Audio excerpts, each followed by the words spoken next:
খুব মন দিয়ে শুনবে, কি মাধুকরী বৃত্তি। যেখান থেকে তুমি যা পেলে সেটাকেই সঙ্গে সঙ্গে নিয়ে বেরিয়ে যাও, কোনো এক জায়গায় আসক্ত থাকতে নেই। সাধককে এক ঘরের আশায় থাকতে নেই, এক ঘরে বারবার ভিক্ষা করতে নেই, এক গৃহের থেকে বারবার কিছু নিতে নেই। তাহলে কি হবে, তুমি যখন মরবে তার ঘরের কুকুর হয়ে জন্মগ্রহণ করতে, ঋণ হয়ে যাবে, তার কি হবে, ঋণ হয়ে যাবে। প্রেম সে বলো। 13 নম্বর গুরু বানালেন মৌমাছিকে। কাকে গুরু বানিয়েছেন? মৌমাছিকে। খুব মন দিয়ে শুনবে। মৌমাছির কাছে কি শিখলেন? সায়ন্তনম সন্তনম বা ন সংগৃহীত ভিক্ষিতম পাণি পাত্র দ্রামত্র মক্ষিকে ন সংগ্রহী। মৌমাছির কাছে শিখলেন যে কখনো সংগ্রহ করতে নেই।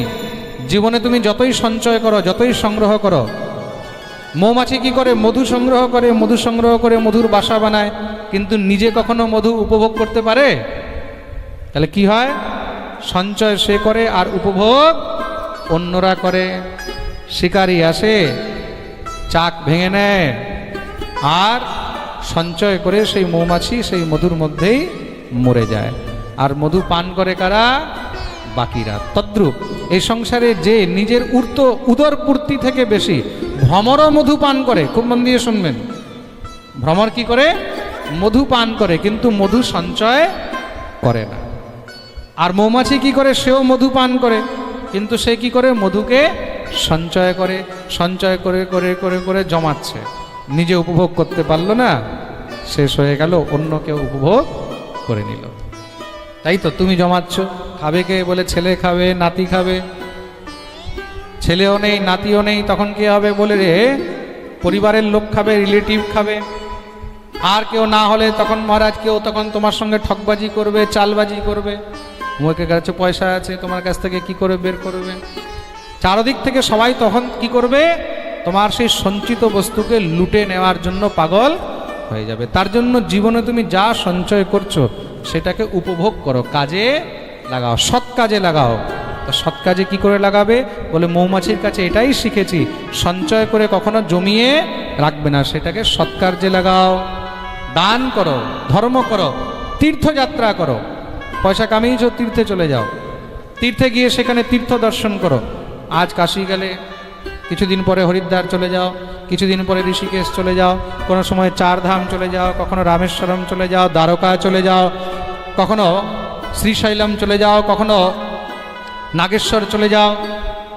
কত তীর্থ আছে। কখনো বাবা বৈদ্যনাথের দর্শন করে চলে আসো, কখনো কামাখ্যা চলে যাও, বৃন্দাবন চলে যাও, গিরিরাজ গোবর্ধন চলে যাও, হ্যাঁ, বিন্ধ্যাচল চলে যাও, প্রয়াগ চলে যাও। কত তীর্থ আছে, তীর্থ দর্শন করো। আর যেখানে সৎকর্ম হয় সেখানে দান করো, তাহলে কি হবে? তোমার সেই সঞ্চিত বস্তু সৎ কাজে লাগবে। প্রেম সে বলো। 14 নম্বরের গুরু হলো হাতি। 14 নম্বরের গুরু কি? হাতি। হাতি থেকে কি শিখলেন? নাধি গচ্ছেত স্ত্রিয়ম প্রাজ্ঞঃ করহিচিন মৃত্যুমাত্মনঃ বলাধিক্যৈ সহন্যেত গজৈরন্যৈর গজো যথা। সাধককে সবসময় স্ত্রী থেকে সাবধান থাকা উচিত। কেন? যেরকম হাতিনির মোহে পড়ে গর্তে পড়ে যায়। শিকারী কি করে? হাতিকে ধরার জন্য একটা কাষ্ঠ হাতিনি বা একটা ঘাস দিয়ে হাতিনি বানিয়ে সেখানে রেখে দেয়। আর হাতি সেই হাতিনিকে দেখে আকর্ষিত হয়ে সঙ্গমের লালসায় সেখানে গিয়ে গর্তে পড়ে যায় আর ফাঁদে পড়ে শেষ হয়ে যায়। তদ্রূপ সাধককে সবসময় স্ত্রী থেকে সাবধান থাকা উচিত। 15 নম্বরের গুরু বানালেন মধু সংগ্রাহককে। কাকে বানালেন? মধু সংগ্রাহক। মধু সংগ্রাহককে ওই যে মৌমাছির যে চাক হয়, সেই চাকে যে মধু আছে, মধুটাকে যারা সংগ্রহ করে তাকে বলা হয়েছে মধু সংগ্রাহক। তার কাছে কি শিখলেন? নদেয়ম নোপভোগ্যম চ লুব্ধের ইয়দ দুঃখ সঞ্চিতম ভুঙ্ক্তে তদপি তচ্চান মধু হেবার্থ বিন মধু। দেখুন, মৌমাছি সংগ্রহ করেছে, কিন্তু সংগ্রহ করে সেটাকে নিজে ভোগ করতে পারল না। সৃষ্টির নিয়ম দেখুন। আর সেই মৌমাছির সংগ্রহিত সেই মধুকে কে নিয়ে গেল? মধু সংগ্রাহক। আপনি সঞ্চয় করেছেন, আপনার অর্থ, আপনার টাকা, আপনার পয়সা কেউ মেরে নিয়ে চলে গেল, এবার আপনি কি ভাবছেন সে সুখী থাকবে? সে ভোগ করতে পারবে? মধু সংগ্রাহক মধুটাকে কি করলো? চাক ভেঙে নিয়ে চলে আসলো, কিন্তু চাক ভেঙে কি নিজে উপভোগ করতে পারছে? নিজে উপভোগ করতে পারছে না। কি হলো? তাকে সেটাও আবার বিক্রি করে দিতে হচ্ছে। তদ্রূপ আপনি এই সংসারে কার যদি বস্তু কেড়ে নিলেন, কার বস্তু যদি আপনি নিয়ে নিলেন, লুটে নিলেন, ছলে বলে কৌশলে, আপনি এটা মনে করবেন না যে আপনি সেটা উপভোগ করতে পারবেন। আপনিও উপভোগ করতে পারবেন না। যেরকম মধুর সংগ্রাহক ছলে বলে কৌশলে মৌমাছিদেরকে মেরে যেইভাবেই হোক মধুকে নিয়ে চলে আসে, কিন্তু তারপরে নিজেও সেটা ভোগ করতে পারে না, সেটাও তার হাত থেকে বেরিয়ে চলে যায়। তদ্রূপ এই সংসারে আমরা যদি পরের অর্থ, পরের সম্পত্তি ইত্যাদি হরণ করে নিই, আর আমরা ভাবি যে আমরা সুখে থাকবো, কখনো থাকতে পারবে না, সেও তোমার হাত থেকে বেরিয়ে যাবে। আর মাঝখানে কি দিয়ে যাবে? বলে মৌচাক ভাঙার সময় কি হয়? তখন মৌমাছির কামড় খেতে হয়, মৌমাছির কামড় খেতে হয়, জায়গা জায়গা ফুলে যায়, কষ্ট হয়। তা তুমি পরের সম্পত্তি, পরের অর্থ, পরের জমি নিলে তা তোমাকে কষ্ট ভোগ করতে হবে, আর নিজেও সেটা ভোগ করতে পারবে না। তার জন্য মধু সংগ্রাহক থেকে আমরা এটা শিখলাম যে পরের বস্তু, পরের জিনিস কখনো গ্রহণ করিতে নেই। প্রেম সে বলো। 16তম গুরু বানিয়েছেন হরিণকে। কাকে গুরু বানিয়েছেন? গ্রাম্য গীতম ন শৃণুয়াদ ইয়তির্বনচরঃ ক্বচিৎ শিক্ষেদ হরিণাদ বদ্ধান মৃগয়োর গীতমোহিতা। যেরকম হরিণ কি হয়, সুন্দর গান শুনে হরিণ আকর্ষিত হয়ে দৌড়ে চলে যায়, আর শিকারী তাকে ধরে নেয়। তাতে কি হয়? হরিণের জীবন শেষ। তদ্রূপ সাধককে কখনো গ্রাম্য বার্তা, সংসারের কথা, সংসারের নিন্দা চর্চা এগুলোর মধ্যে পড়তে নেই। কোথাও যদি সাংসারিক কথা হচ্ছে, বিষয়ের কথা হচ্ছে, সাধককে তখন সেই স্থান ছেড়ে দিয়ে চলে যাওয়া উচিত। অন্যথা কি হবে? হরিণের মতন সেও পাপের চক্করে ফেঁসে যাবে। প্রেম সে বলো।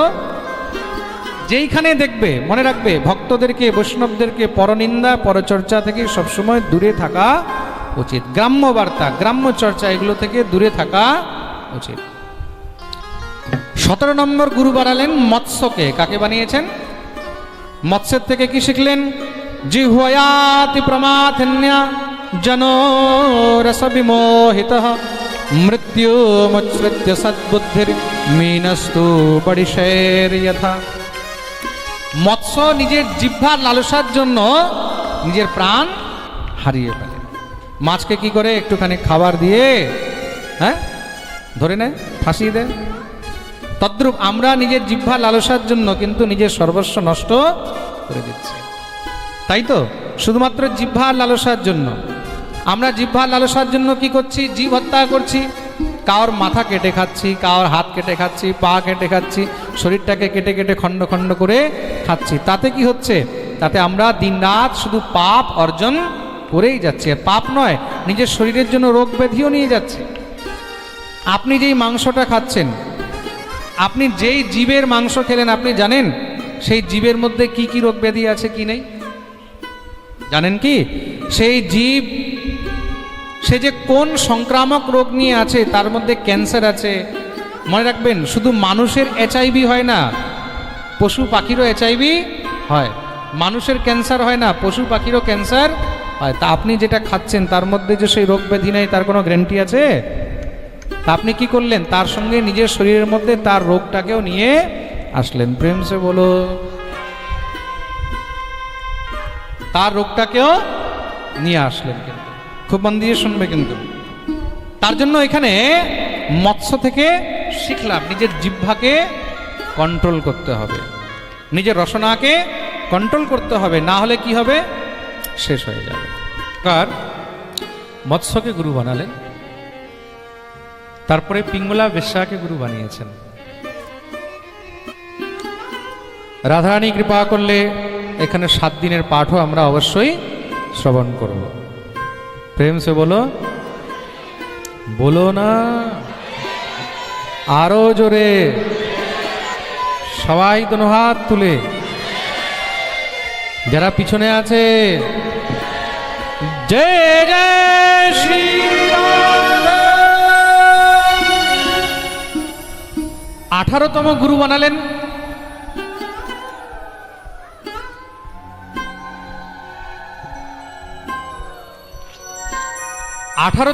বানালেন পিঙ্গলা নামক বেশ্যাকে। কাকে গুরু বানিয়েছেন?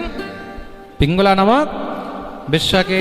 পিঙ্গলা নাম বেশ্যাসীদ বিদেহ নগরে পুরা তস্যামে শিক্ষিতম কিঞ্চিন নিবোধ নৃপনন্দন।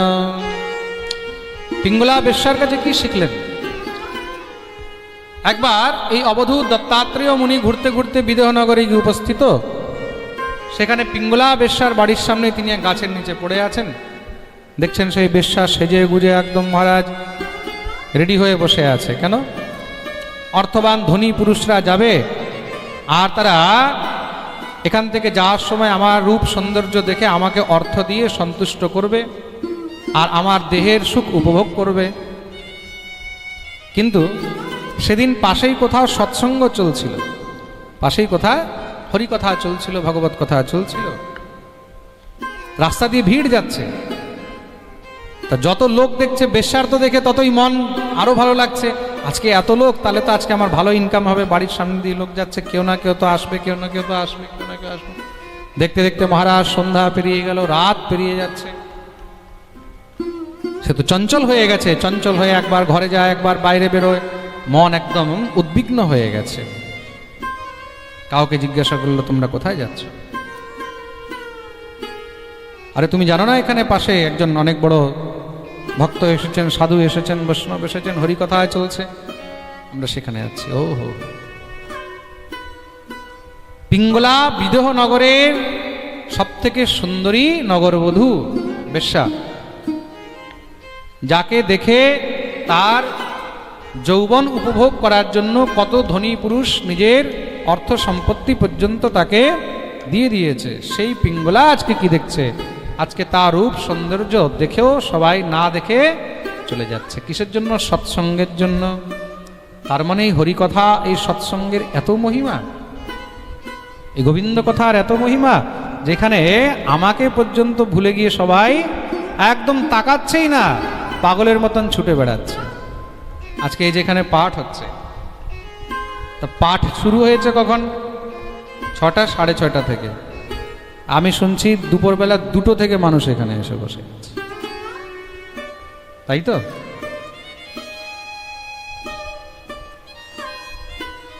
এই যে প্রীতি, এই যে লালসা, এই যে হরিকথার জন্য, এই লালসা অন্য কোনোর জন্য তো হয় না। হয় কি? সিনেমা দেখার জন্য 2টো থেকে কেউ বসে থাকবে? বিকেলে 6টার সময় শো, 2টো থেকে 4 ঘন্টা আগে থেকে কেউ বসে থাকবে? কোনো নেতা, কোনো মন্ত্রী আসলে বসে থাকবে? কিন্তু আজ কার জন্য বসে আছে? হ্যাঁ, ভাগবতের জন্য, হরিকথার জন্য।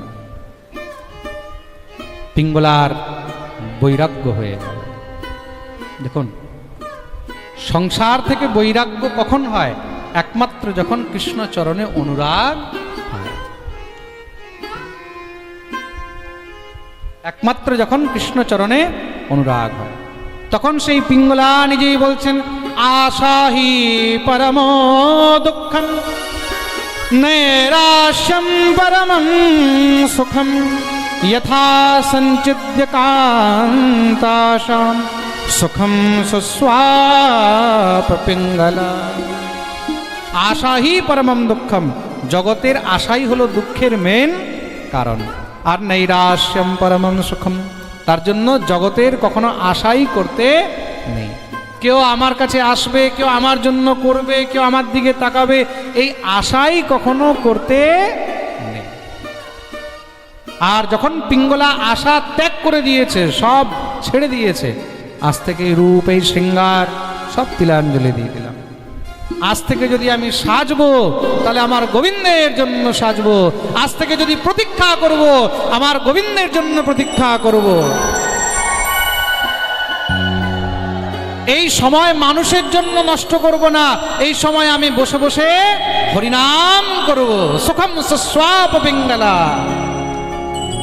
পিঙ্গলার জীবন ধন্য হয়ে গেল, সুখে শান্তিতে ঘুমাতে পারলো, আর ভজন করে সেও পরম ভক্ত হয়ে গেল। তো পিঙ্গলা বেশ্যার কাছে শিখেছে সংসারের কারোর প্রতি কখনো আশা করিবে না। আমরা কি করছি? আশায় মরে যাচ্ছি। হ্যাঁ, ছেলেকে বড় করেছি, ছেলে আমাকে খাওয়াবে না, ছেলে আমাকে দেখবে না, এই আশাও করে লাভ নেই। তোমার কপালে থাকলে তোমাকে খাওয়াবে, দেখবে, না থাকলে দেখবে না। আশা করবে না, কখনো কোনো জিনিসের আশা করবে না। আমি মন্দির বানাচ্ছি, বৃদ্ধাশ্রম বানাচ্ছি, আমাকে ঘরে কত কথা শুনতে হয়েছে, আমাকে কতবার আমার ঘরেই টিটকারি মারা হয়েছে। আমাদের জন্য কি করছে? মন্দির বানাচ্ছে, বৃদ্ধাশ্রম বানাচ্ছে। হ্যাঁ, আমি চুপচাপ শুনে নি, কেন কি আমি জানি আমি কি করছি। একদিন এই সংসারের মধ্যে আমিও থাকবো না, আমার ঘর পরিবারের লোকও থাকবে না, কিন্তু এই ঠাকুরের মন্দির থেকে যাবে, বৃদ্ধাশ্রম থেকে যাবে। আমার পরেও শত শত বছর সবাই এটা তো বলবে যে মহারাজজি জীবনে একটা মন্দির বানিয়ে গেছেন, বৃদ্ধাশ্রম বানিয়ে। আমি যদি চাই আমি গাড়ি কিনতে পারতাম, ফার্স্ট ক্লাস। সব পাঠকরাই তো গাড়ি কিনে 30-40 লাখ, 1 কোটি টাকা গাড়ি কিনে ঘুরছে। আমি কি কিনতে পারি না? আমার কি ইচ্ছা হয় না? আমারও তো ইচ্ছা হয় আমি একটা ভালো গাড়ি কিনে ঘুরি, কিন্তু কোনো সময় আমি মনে এই জিনিস আনিনি। ভগবান যখন করবে করবে, যতদিন সামর্থ্য আছে কিছু ভালো কাজ করে যায়, এটা চিরস্মৃতি হয়ে থাকবে। তুমি পরিবারের জন্য যদি প্রাণও দিয়ে দাও না, তবুও তারা এটাই বলবে যে আমার জন্য তুমি কি করেছো। লিখে রেখে নাও আজকে সবাই একদম ভালো করে খাতা কলমে, আর মিলিয়ে নেবে জীবনের মধ্যে। তুমি যার জন্য যত কিছু করবে সেই তোমাকে বলবে তুমি আমার জন্য কিছুই করো। প্রেম সে বলো, তার জন্য যা কিছু করার ভগবানের জন্য করো, সমাজের জন্য করো। প্রেম সে বলো।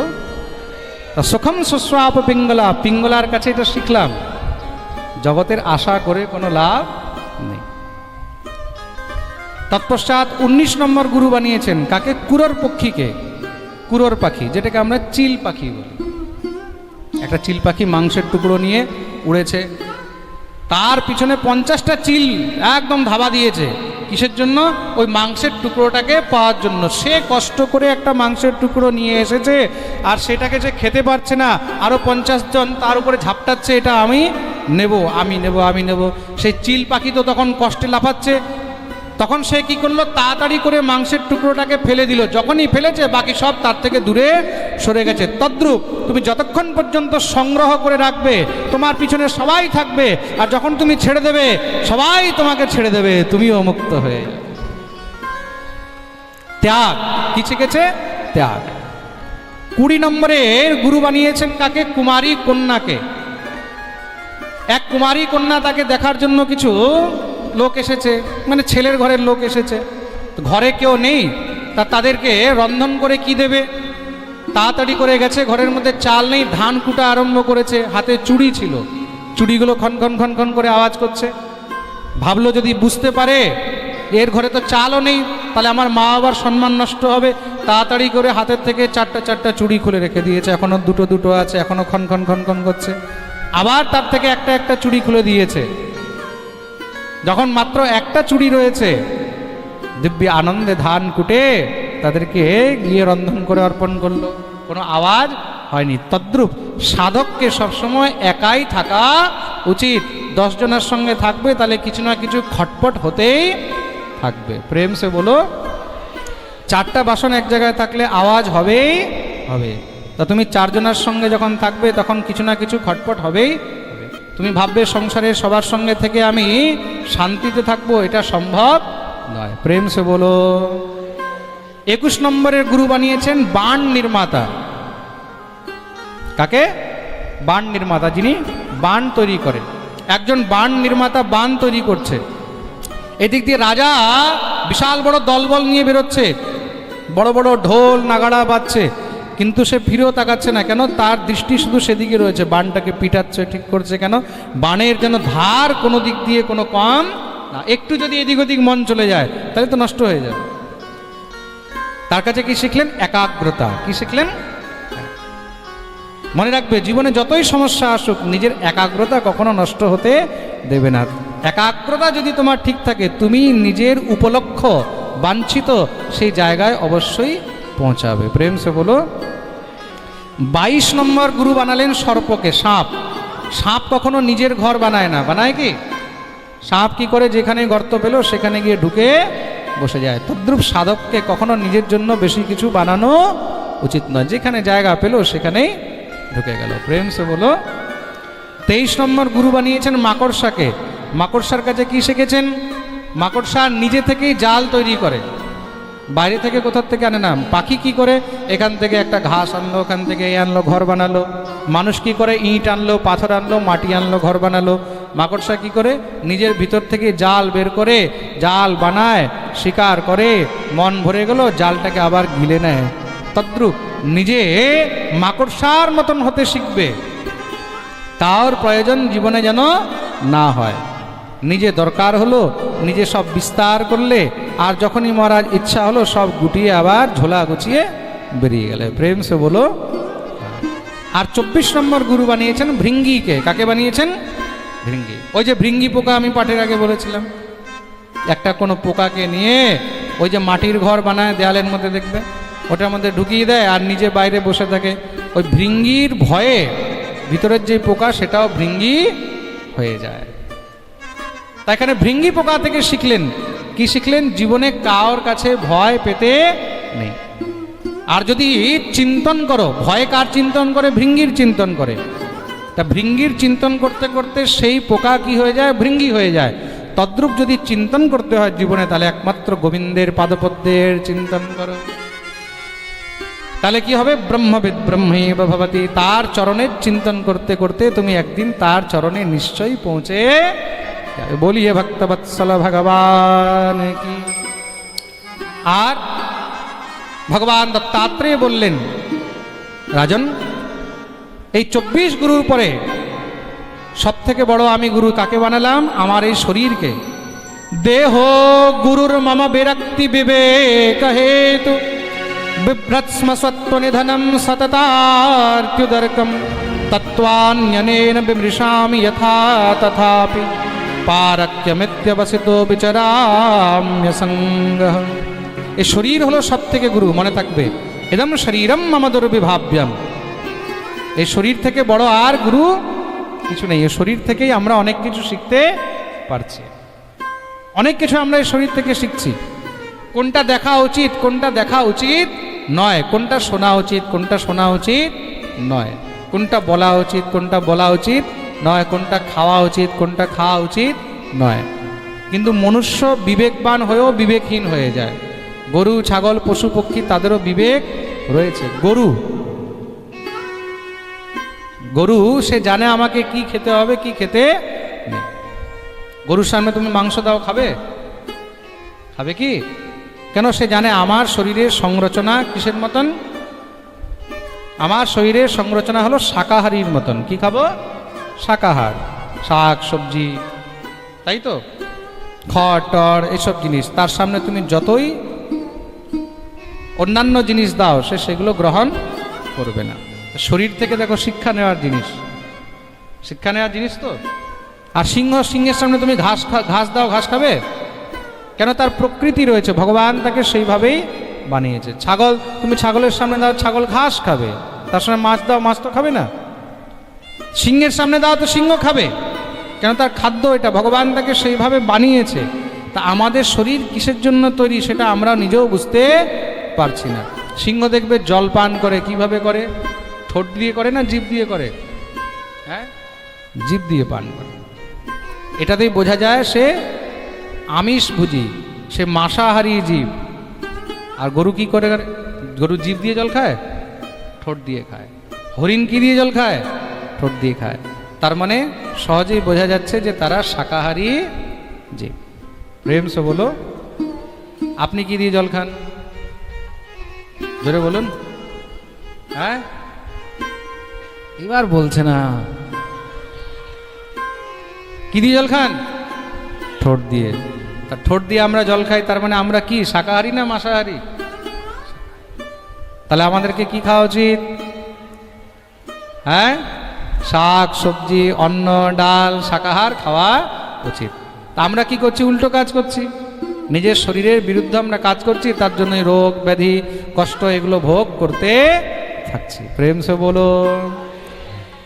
এই প্রকার মহারাজ যদুকে স্বয়ং দত্তাত্রেয় ভগবান, অবধূত ভগবান 24 গুরুর উপাখ্যান বর্ণন শ্রবণ করালেন। যেই জীব এই 24 গুরুর উপাখ্যান বর্ণন শ্রবণ করে, শ্রী সুখদেব প্রভু বলছেন, তার জীবনের সমস্ত সব পাপ নাশ হয়ে যায়। শুধু তাই নয়, জীবনের মধ্যে যখন যখন কোনো সংশয়, কোনো সংকট, যেই কোনো সমস্যার মধ্যে পড়বে, তখন এই 24 গুরুর বর্ণন সবসময় অধ্যয়ন করবে আর এই বর্ণন শ্রবণ করবে। তাহলে সমস্ত সব চিন্তা থেকে তুমি মুক্ত হয়ে যাবে। তোমাকে এই প্রসঙ্গ, এই 24 গুরুর বর্ণন সমস্ত সব রাস্তা দেখিয়ে দেবে। বলিয়ে ভক্তবৎসল ভগবান কি। এটাকে অবধূত গীতা বলা হয়েছে। কি বলা হয়েছে? জোরে বলো, খুব মন দিয়ে শুনবে। গীতাও তো অনেকগুলো আছে। শ্রীমদ্ ভগবদ গীতা, শ্রীমদ্ ভগবদ গীতা, তারপরে আছে গর্ভ গীতা, তারপরে আছে গোকর্ণ গীতা। কি আছে? গোকর্ণ গীতা। আর এটা হলো অবধূত গীতা। কি বলা হয়েছে? অবধূত বচঃ শ্রুত্বা পূর্বেশাম নঃ সপূর্বজঃ সর্বসঙ্গ বিনির্মুক্তঃ সমচিত্তো বভূবঃ। এটাকে অবধূত গীতা বলা হয়েছে। তার জন্য ওই যে উনি বললেন অবধূত শব্দের অর্থ আমি কালকের পাঠে বলেছিলাম। আপনি ছিলেন? কালকে ছিলেন না? তা কালকের পাঠ লাইভ শুনতে হবে। এখন একটা জিনিস ডাবল বলতে হবে, নইলে। কালকে আমি প্রথম শুরুই করেছি অবধূত দিয়ে, তাই তো অবধূত কাকে বলে বলেছিলাম না কালকে পাঠে? প্রেম সে বলো। অবধূত গীতা নিত্য পাঠ করবেন, শ্রবণ করবেন, সমস্ত সব রাস্তা আপনাকে দেখিয়ে দেবে। বলিয়ে ভক্তবৎসল ভগবান কি।